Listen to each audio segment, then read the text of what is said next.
Bonjour à tous et bienvenue sur Crypto Signal.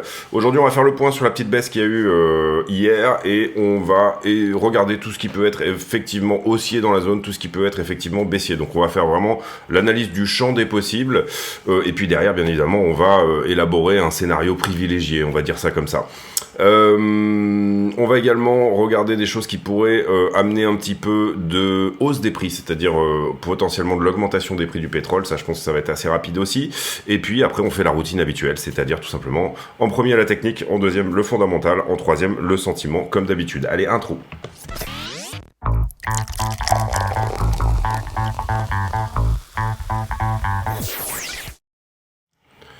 Alors, on est là sur Bitcoin face au dollar. Qu'est-ce qui est baissier Qu'est-ce qu'on a sous les yeux qui est baissier? D'abord, on perd cette compression vers le bas. Ça, c'est la première chose. Et pour le moment, cette perte de compression est validée. À partir de là, il y a plusieurs signaux à vérifier, il y a plusieurs choses à tenir en compte. Soit on vient revisiter tout simplement cette trend qu'on a perdue, qui est celle-ci. Globalement, même la rouge, qui est beaucoup plus ancienne, c'est pour le coup la rouge, quoi, voilà. Donc soit derrière, en fait, on vient faire un plus haut que le précédent, mais on continue, on va dire, le caractère baissier de la petite structure que vous voyez qui est ici. Et là, on est en 1 heure. Soit tout simplement, eh bien, on continue à la baisse. Là, on est en train de prendre, en fait, finalement, l'imbalance qui est ici. Donc, je dirais que long terme, moyen terme, c'est baissier. Plutôt une continuation de ça, ok. Moyen terme, c'est plutôt baissier. Long terme, c'est haussier. Moyen terme également, c'est baissier pour éventuellement venir rechercher des niveaux dont je parle déjà depuis quelques jours, enfin depuis quelques semaines même, à savoir 38,5, potentiellement 32, et puis, possibilité également, et ça on l'a déjà évoqué également dans le champ des possibles, tout simplement de s'inscrire dans un range, parce que parfois les triangles se transforment en range. On aurait la confirmation de ce range quand on repasse, tout simplement, quand on vient casser cette 4 heures là, la 4 heures de distribution. Si elle est cassée, on sait qu'on est dans un range. Donc ce qu'on va jouer pour la suite, ça sera tout simplement un range, c'est-à-dire 40-44 globalement, pour faire large, voilà. Quels sont les niveaux sur lesquels on rebondit là actuellement, ou en tout cas sur lesquels on trouve une réaction? Ils sont plutôt, somme toute, assez logiques. On a ce 4 heures là, si je vous mets en 4 heures ici, vous allez voir que ce niveau n'a jamais été transpercé. Hard closé, ça veut dire une ouverture et une clôture. Même là, vous voyez que c'est vraiment, je l'ai mis au maximum du maximum. Et vous voyez qu'on a des très belles mèches de défense là-dessous. Donc ça, c'est intéressant. Et vous voyez que, d'une certaine manière, ça correspond également.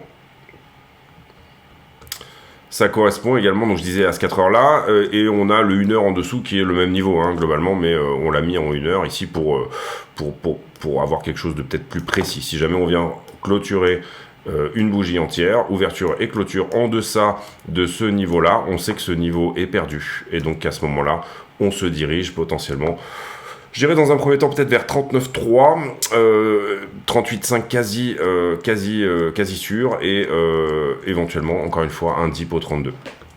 Maintenant, également, ça veut dire un dip au 32, ça voudrait dire qu'on s'inscrit dans vraiment une vraie distribution et qu'on a trouvé un top local pendant un certain temps. On n'a pas vraiment de certitude de ça dans la mesure où on aura la certitude de ça que si jamais on vient prendre toute la liquidité qui est ici. Je dirais à 45,6 pour le coup. C'est vraiment le coup à jouer, le coup ultime à jouer. Maintenant, pour le moment, on a tellement un peu traîné là-dedans qu'on a quand même accumulé de la liquidité au-dessus. Et ça, il faut bien entendu y faire attention. Les shorts prennent profit relativement rapidement. On voit un funding qui reste quand même assez élevé. Et y compris après ce dip. C'est ce que je vais vous montrer tout à l'heure sur la liquidité.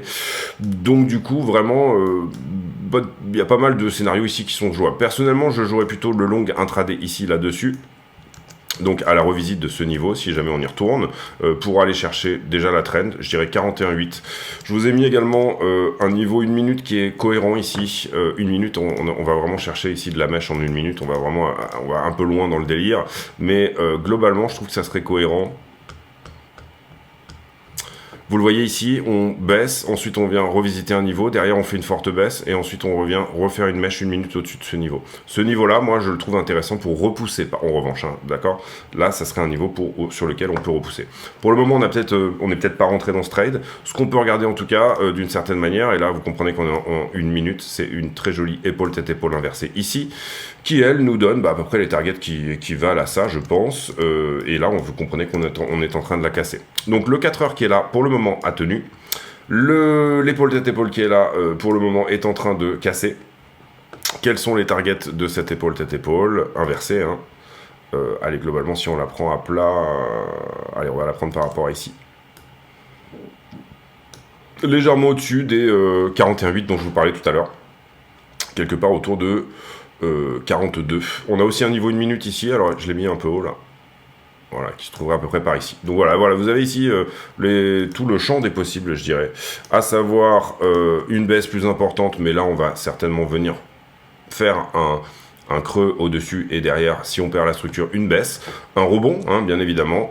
Pour le moment, un rebond, je m'inscrirais moi peut-être plutôt dans une politique de range, mais c'est pas du tout une certitude. Voilà. En tout cas, on perd la compression et on perd la MA20. Donc ça, c'est pas une très bonne nouvelle. On va voir également comment se construit le retest, d'accord? C'est quelque chose qu'il va falloir, bien évidemment, regarder.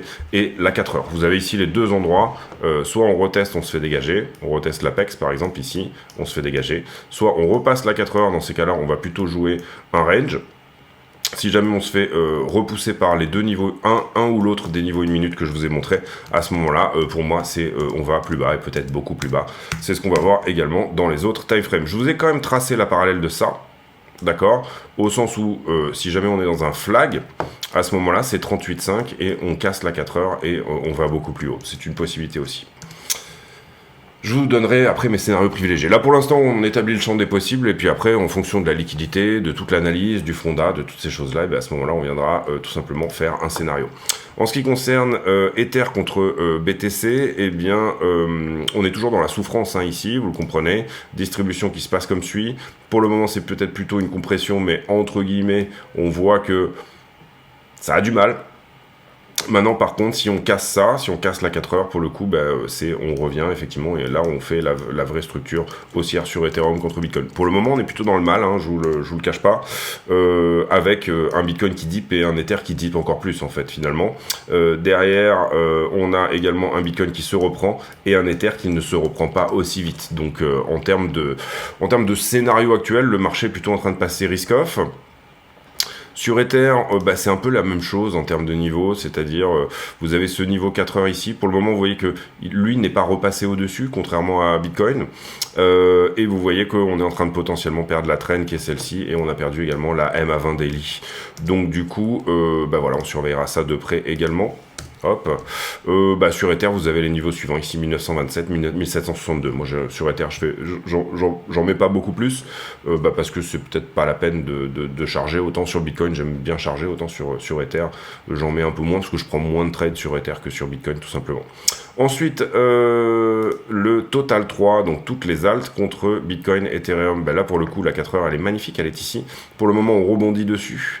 Donc, on a des alts qui ont souffert, effectivement, par rapport à Bitcoin, mais pour le coup, la trend n'est pas perdue.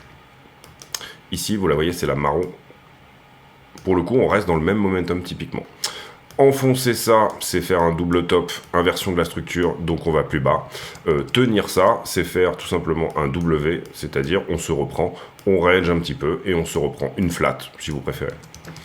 Donc voilà, on aura les confirmations ici, si jamais on voit ça, déjà, et une cassure de structure ici, c'est la confirmation, bien évidemment. Et à l'inverse, là, soit on sort du short retardataire, tout simplement, soit on est en train de se reprendre et on est en train de se remettre sur les alts contre Bitcoin.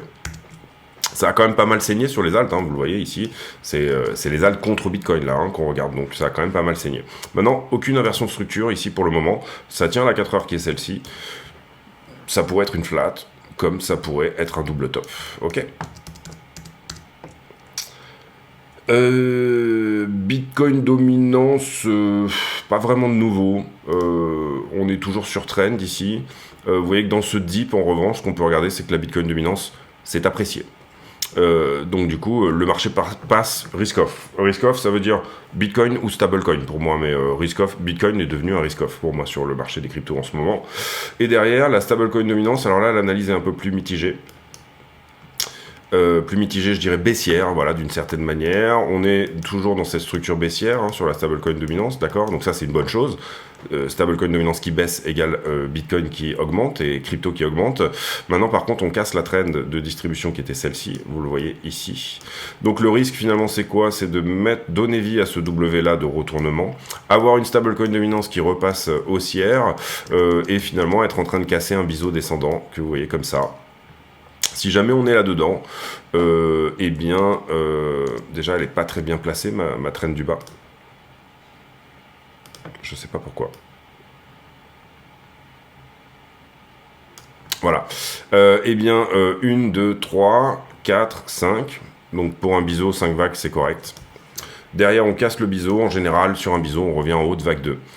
Là, ça serait problématique pour plusieurs raisons. Parce qu'on reviendrait au niveau du 12 octobre sur BTC, à dominance égale, bien évidemment. Revenir au niveau du 12 octobre, donc inverser totalement la structure et remonter. Qu'est-ce que ça nous dirait sur le long terme? Ça veut dire qu'au 12 octobre, on était autour des 27 000 $, concrètement, pour faire simple. Donc, alors, je vois pas BTC aller à 27K maintenant.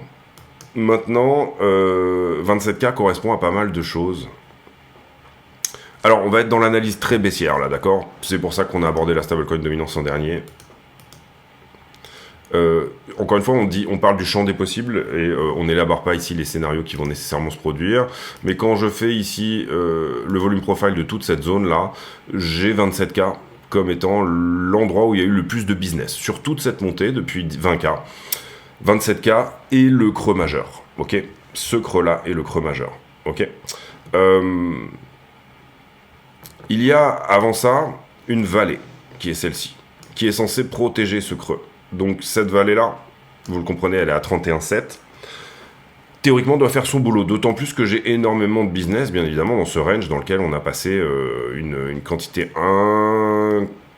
innommable, c'était vraiment le range le plus long de l'histoire, et dans lequel on a fait énormément de business. Donc le prix pourrait refuser, sur cette vallée, d'aller chercher le POC, qui est celui-ci. Maintenant, j'ai quand même un POC, et j'ai quand même une stablecoin dominance qui me dit que si jamais, dans le pire des cas, on va dire ça comme ça, c'est 27K qui pourrait se présenter. Par contre, il y aura forcément une réaction sur 31,7 si jamais on va là-dedans. Et derrière 27K, vous comprenez que toute l'imbalance qui est ici est couverte. Pour moi, je l'arrêterai là. Le FVG, je le vois plutôt autour des 30 800. Mais voilà, ça serait l'analyse où vraiment on parle du pire des cas, c'est-à-dire mauvaise news, délai des ETF, voilà. Et on parle pas du signe noir ici. Le signe noir, ça serait pour moi plutôt revenir visiter la zone des 20, c'est-à-dire casser toute la structure et entre 20 et 12 finalement. Là, c'est le gros signe noir, le scénario catastrophe. Grosse récession, truc dégueulasse, etc. Pour le moment, on n'est pas du tout là-dedans, ok? Pour le moment, on est toujours en structure haussière, mais il vaut mieux avoir ici un ou deux coups d'avance, éventuellement, pour pouvoir éventuellement voir les choses. Et pour le moment, on a une 4 heures qui tient très bien ici. Cette structure-là est en train de tenir très bien. Donc c'est une réaction qu'on attendait. Personnellement, je vous ferai la conclusion en fin de vidéo, mais voilà, personnellement, j'ai deux scénarios en fait là-dedans. Les news, mais avant ça, une petite page de pub. Allez, on y va pour la page de pub. Quels sont les moyens d'aider la chaîne? Eh bien, tout simplement, il y a déjà le bouton rejoindre ici sous les vidéos qui, moyennant une cotisation de 10 € par mois, vous permettra d'accéder à des vidéos privées. Ces vidéos, je les poste tous les jours. Vous voyez, on en est déjà ici à la vidéo numéro 57. Et dedans, on a des analyses approfondies sur le BTC, du risk management, du trade management, des analyses d'altcoin également. Voilà, petite vidéo tous les jours d'une vingtaine de minutes que je produis en plus spécifiquement pour les les affiliés YouTube. Il y a aussi un moyen par le Discord d'accéder à ces vidéos. D'abord, vous venez sur le Discord, vous vous présentez ici. Il faut donc écouter ce que vous dit le bot ici, de manière à accéder au serveur. Et ensuite, rendez-vous sur l'onglet ici, vidéo privée, et vous pouvez lire ici toutes les choses qui vous permettront d'accéder effectivement à ces vidéos. Deuxième chose également, vous avez bien sûr le stand de merchandising que vous allez pouvoir retrouver sur la chaîne et qui du coup vous permet d'acheter des t-shirts Crypto Signal. Vous voyez, il y a quelques t-shirts marrants également, et voilà, ça aide beaucoup également. Et puis dans la description de la vidéo, vous avez tous les autres liens ici qui vous permettront également d'aider la chaîne, à savoir achat de Cold Wallet Ledger, abonnement à iBlock que moi j'utilise beaucoup, tous les autres liens sur les autres plateformes également que nous proposons, mais aussi des indicateurs type Luxalgo, etc., quelques bouquins sur Amazon. Bref, n'hésitez pas à aller regarder tout ça.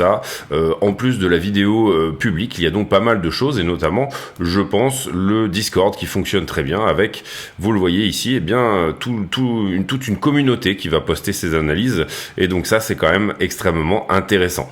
Je vous laisse là-dessus, merci de votre écoute, à très bientôt.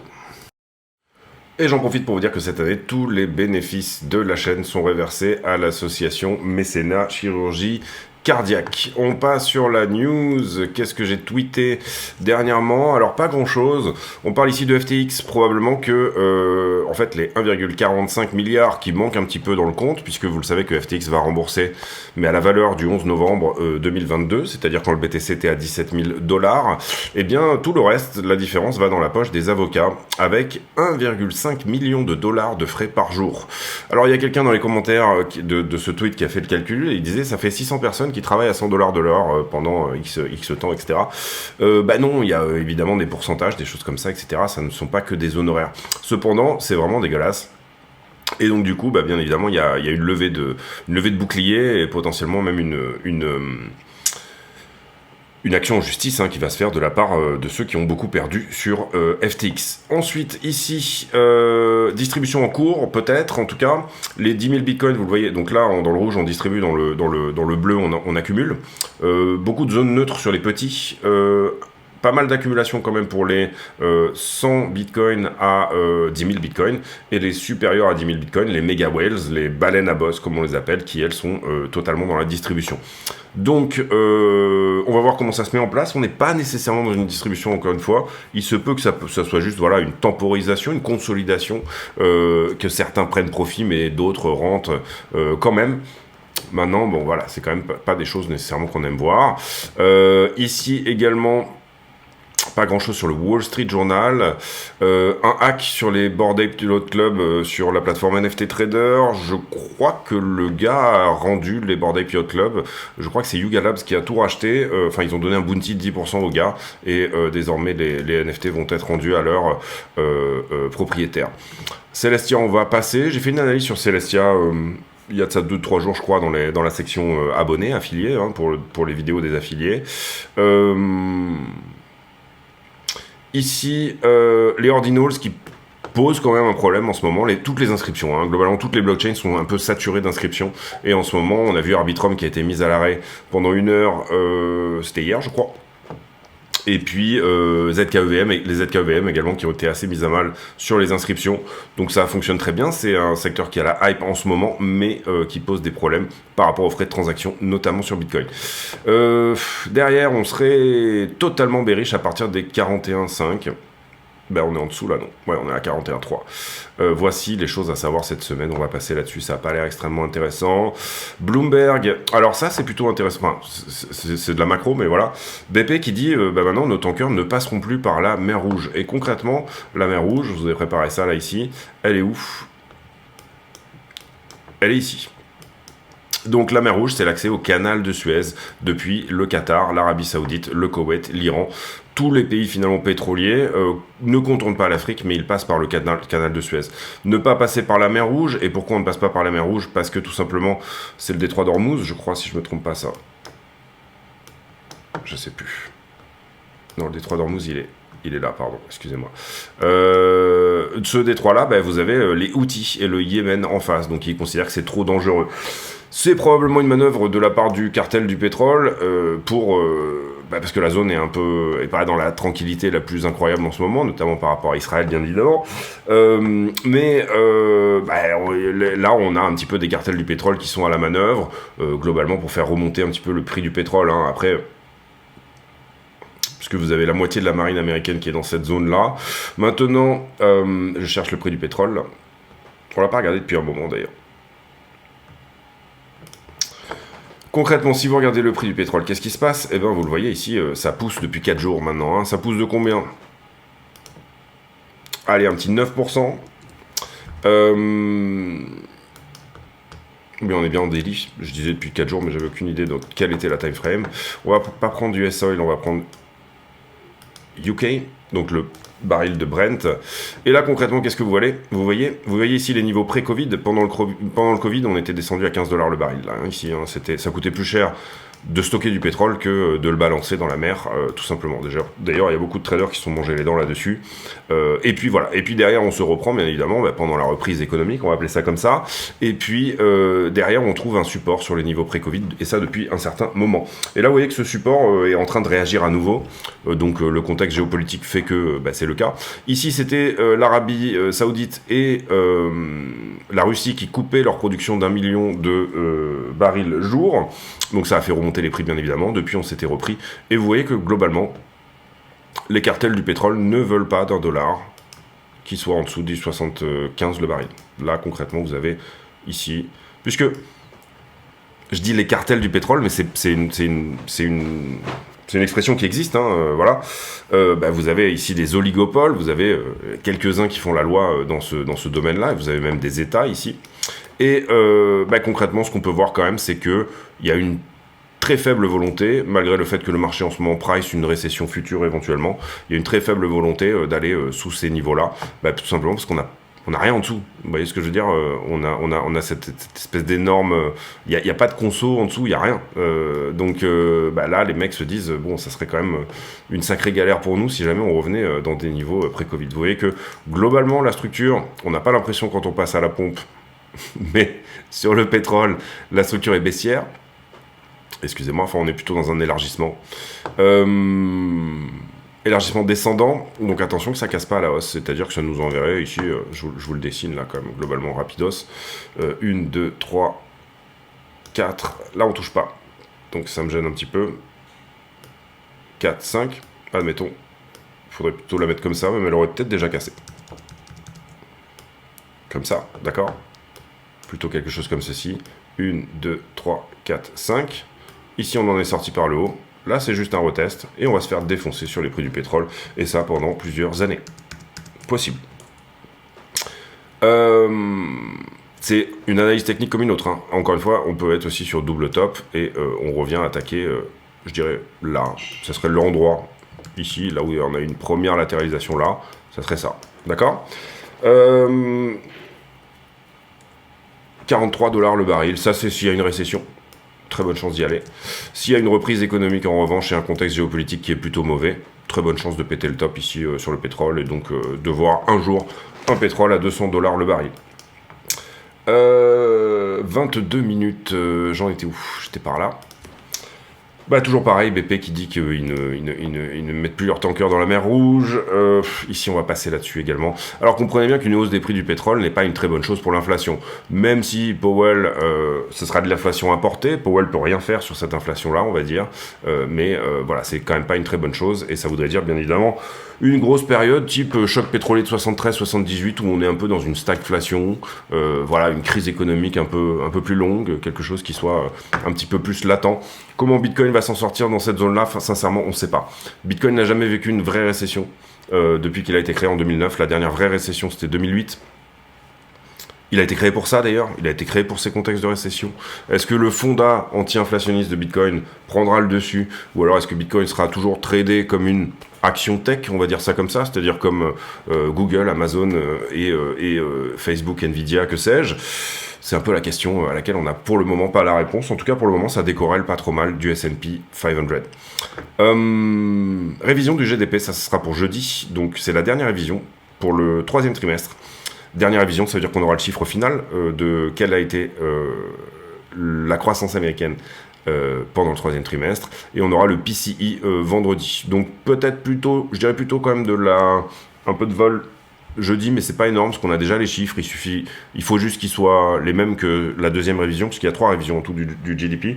Core PCE, ça peut amener un petit peu de vol, mais on avait déjà eu le CPI finalement qui était sorti début décembre. Donc je m'attends pas spécialement à de la vol, en tout cas sur de la news éco qu'on nous a, majeure, c'est-à-dire qu'on nous a déjà mis sous les yeux d'ici là. On va faire la liquidité, et j'en profite pour vous dire de mettre un like sur la vidéo, c'est hyper important de prendre les quelques secondes pour le faire. On a liquidé hier 245 millions de dollars, 80 millions à peu près, un petit peu plus peut-être. 90 millions sur Bitcoin et Ethereum, c'est à peu près le tiers, un tout petit peu moins. Ça veut dire que les alts ont énormément liquidé, hein, vous l'aurez compris. On liquide plutôt du long, vous le voyez, normal. L'action de prix a été baissière, 208 millions en liquidation longue et à peine 36 millions en liquidation short. Carnet d'ordre, eh bien, on a traversé quelques ordres à l'achat au travers de ce mouvement. Donc des bitcoins qui changent de main, et plutôt pas mal. Il y en a quand même assez beaucoup, 100 ici, vous le voyez, 47, etc. On a un mur d'ordre qui était apparu et qui vient de disparaître ici au 41,6, c'est-à-dire que à peine on a rebondi, vous le voyez qu'on avait 362 bitcoins ici, 600 ici, donc on avait plus de 1600 bitcoins qui étaient à la vente, et là l'ordre vient de dégager, juste sur le rebond là, donc c'était du spoofing.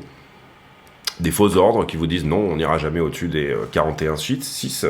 J'en ai encore un petit peu, 41,8 ici, mais pour le moment, ça s'est un petit peu ravisé sur le fait de vendre sur cette zone. Ensuite, le funding, je vous ai déjà mis à jour les niveaux. Globalement, hier, on avait un niveau de funding qui était là, et on avait aussi un niveau qui était par ici. Concrètement, pour moi, là, on est sur une rehausse du funding alors que le prix est à la diminution. Donc, j'ai tendance à dire on est longué sur le bottom. C'est pas énorme, hein, sincèrement, c'est pas énorme. Et derrière, comment dire, là, c'est normal qu'on descende, hein, puisque on liquide du long. Donc c'est normal qu'on descende. On est revenu visiter les 0,01, on était monté jusqu'à 0,0350. Pour le moment, ça fait très longtemps qu'on n'est pas allé dans un funding négatif, et ça n'arrive pas. Vous voyez que chaque dip est racheté. Donc on va dire que c'est toujours quand même les longs qui ont plus ou moins le momentum. Maintenant, j'ai pas un très bel achat au spot, hein, on est à moins 43 ici. J'ai des spreads qui restent positifs, donc ça c'est peut-être pas mal. Niveau à revisiter pour moi, 39,5 chez les longueurs. C'était un niveau où on avait des grosses anomalies ici, où on avait énormément été longué. Le top ici 43,5. Est-ce que je vois quelque chose éventuellement à venir prendre short? Alors il y a certainement du monde quelque part là-dedans, hein, dans les shorts là ici. Il y a certainement un petit peu de monde par là, parce que ça drop très fort quand même là ici. Ça drop très fort, donc je pense qu'il y a quand même si on a une diminution du nombre de contrats globalement, vous le voyez ici, donc c'est plutôt effectivement des clôtures. Et là, sur l'augmentation, on a beaucoup de longs. Donc voilà, pour moi, on met pas de niveau intermédiaire. On pourrait éventuellement mettre un trétillé par là. Voilà, c'est ça que j'ai envie de dire. Trétillé, c'est un petit niveau qui n'a pas énormément de chances d'être retravaillé. Ça serait à peu près quelque chose comme ça. Voilà pour les leviers, si j'arrive à sauvegarder. Et non, j'ai pas login. C'est pas grave, je le ferai tout à l'heure. C'est pas grave. Je mets en pause, je le fais, sinon je vais oublier. Voilà, donc pour les leviers, le bottom est longué, c'est pas incroyable non plus, hein. Et on a probablement du short, je dirais, qui est rentré quand même sur cette descente-là. Derrière, les liquidations, 14h21, oui c'est bon. Alors concrètement, on a beaucoup plus de short que de longues, c'est normal, hein, on a liquidé sur les 5 jours la plupart des longues. Petite poche de liquidité éventuelle à venir reprendre ici sur la haut, autour des 41,6, peut-être 41,8. Là vous voyez que le top est effectivement longué, mais vous voyez que c'est pas violent. On a peut-être plutôt du monde qui est rentré entre les deux là, donc sur le rebond actuel. Voilà, donc un sentiment plutôt longueur, mais plus beaucoup de longues à venir prendre, en tout cas sur les petites time frames, à savoir le 5 heures. Ethereum, même chose, hein, c'est exactement la même analyse. Peut-être plus de shorter même sur Ethereum, donc il se pourrait qu'ils rebondissent un peu plus fort que Bitcoin. Sur la 7 jours, on a à peine touché le point chaud. Donc ça nous dirait plutôt, dans ce qui s'est mis en place sur la semaine, aller liquider ça serait pas mal. Par contre, ça nous dit aussi que ça s'est défendu une première fois. C'est-à-dire qu'il y a une vraie défense qui s'est mise en place de la part de cette grosse valeur ici et cette grosse poche de liquidité. Pour le moment, on attaque un petit peu la liquidité intermédiaire. Elle n'est pas sensationnelle, hein, entre les deux ici, jusqu'au prochain point chaud qui va être autour de 43,6. C'est tout à fait possible qu'on ait un rebond 43,6, tout à fait. On a parlé de 41,8, mais 43,6 c'est possible aussi. Et puis, voilà, pour la 7 jours, voilà ce que j'ai à dire. Et en ce qui concerne Ether, là on regarde la 1 mois, mais on va aller sur la 7 jours. Bah pour le coup, c'est bien nettoyé en bas. Il y a encore un petit point chaud à prendre sous les 2100. Et pour le coup, voilà, on peut repartir ici. Comprenez ici qu'on regarde la 7 jours. On va juste faire un petit tour sur la 1 mois sur BTC pour mettre tout ça en corrélation, on va dire ça comme ça. Sur la 1 mois, on viserait plutôt 35 et la belle poche de liquidité, elle se trouve plutôt à 39,5 qu'autre chose. Voilà, c'est juste pour mettre en lien le gros truc jaune qu'on voit en une semaine ici.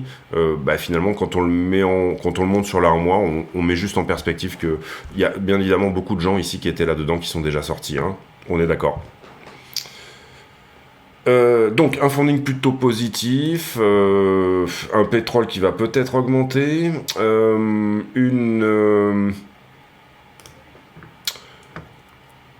une reprise pas trop mal de Bitcoin sur un niveau cohérent. Le 4 heures, hein, qu'on avait déjà nous sur la chart depuis plusieurs semaines. Derrière, 15 minutes ici, celui-ci est cassé, vous le voyez. Oui, on peut. Oui, on peut. Oui, on le remonte un tout petit peu, allez, soyons fous. Et structure de retournement qui est peut-être potentiellement en train de se retourner, donc pour le moment on s'attend quand même plutôt à un retracement haussier, peut-être venir couvrir cet imbalance ici. Je vous ai donné les deux niveaux 1 minute, 41,8 et 42,2 qui pourraient venir revisiter. Si jamais en revanche on casse la 4 heures, on est sur des très bonnes probabilités, vous le comprenez ici, 43,6 ça serait venir là, on est déjà quasiment en haut si on vient au 43,6, donc qu'est-ce qu'on a finalement? On a un range entre 40 500 et 44, voilà, 40 et 44 globalement, c'est ça qui se met en place, d'accord, ça se joue, hein, sincèrement ça se joue, c'est tout à fait possible. Donc voilà un petit peu l'idée. Le niveau qui réagit actuellement est relativement normal.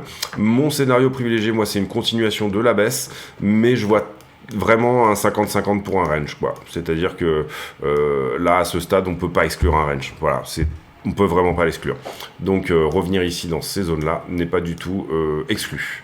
Qu'est-ce que ça veut dire? Moi je suis en short hein, actuellement là-dessus. Bah, ça veut dire si j'ai des confirmations que mon short, notamment si on recasse notamment ici cette 4 heures, il se pourrait que je me mette sur la défensive en coffrant ce que j'ai déjà en bénéfice sur ce short-là, où il se pourrait que je le clôture. Maintenant pour le moment, encore une fois, 50-50, ça justifie pas de fermer une position pour moi. Donc je peux ici éventuellement temporiser, attendre un petit peu, regarder, par exemple me caler. Là en ce moment mon short il est au point d'entrée 44,2, on a déjà pris du profit quand il est allé là, il est possible que je descende un petit peu ce stop là et que je le mette ici en fonction de la structure. Donc venir ici, retourner la structure vers le haut et mon invalidation. Ça veut dire pour moi si on retourne la structure vers le haut, potentiellement on vient chercher au-delà de mon point d'entrée, donc ça ne m'intéresse plus, j'aurai toute intérêt à rouvrir plus haut. Voilà pour cette vidéo, j'espère qu'elle vous a plu. La nouvelle quand même du jour, parce qu'il faut quand même bien rester là-dedans, c'est qu'on perd la compression. Ok, donc ça c'est important. Et on la perd d'abord vers le bas a priori. Donc scénario privilégié, ça reste quand même de la baisse, hein, mais un range a toutes les chances d'arriver également. Voilà, donc voilà comment je le vois personnellement. Si en revanche on vient perdre ça et qu'on l'enfonce réellement, pour le coup c'est plus un range, on sait que c'est une structure baissière et elle peut baisser vraiment assez fort. Ne pensez pas trop 27 pour le moment parce que bon c'est pas encore dans les tuyaux, il y aura bien d'autres endroits pour rentrer pour éventuellement si on considère qu'on va les chercher, aller les chercher. Pour moi actuellement c'est 38,5 et 32 sauf range, voilà, ce serait à peu près comme ça que je verrais les choses. Je ne pense pas que si on casse le top même ici, il y a une possibilité hein, d'aller à 48, 48,52. Donc on la garde tout simplement dans le scope. Mais voilà, pour le moment, je vois plutôt un range éventuellement perdu par le bas qu'autre chose. Voilà, dans tous les cas. Donc je vous donne la direction intraday, elle est plutôt longue. Je vous donne la direction moyen terme, pour moi, elle est plutôt à la baisse.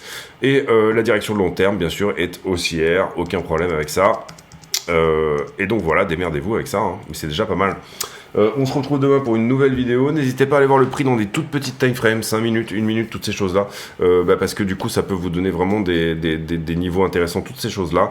N'oubliez pas de prendre en considération le temps, c'est-à-dire ne regardez pas juste l'action de prix, regardez également le temps. Hein. J'ai fait toute une vidéo là-dessus, c'était samedi soir, je crois. Toute une vidéo sur le prix et le temps. C'était pour les affiliés.